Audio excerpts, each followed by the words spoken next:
Sam एक makeup artist है, लेकिन उसका मेकअप लोगों के लिए नहीं बल्कि लाशों के लिए होता है। उसका एक अजीब फेटिश है, यानी वो लाश के साथ बात करते हुए मेकअप करता है। एक दिन मुर्दा खाने में एक बहुत ही खूबसूरत औरत की लाश आती है।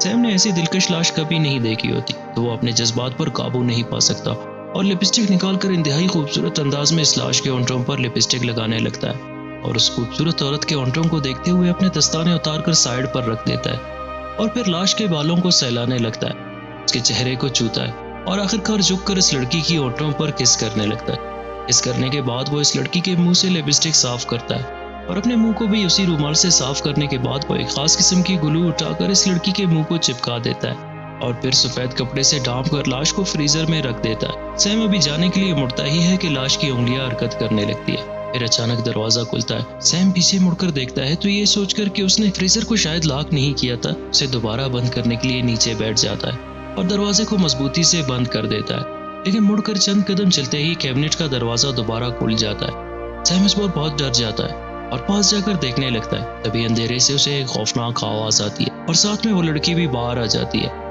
सैम अब डर के मारे पीछे हटता जाता है और वो लड़की भी आहिस्ता आहिस्ता उसके पास आने लगती है। You're so thick and beautiful. No, no, no, no, no. It's my turn.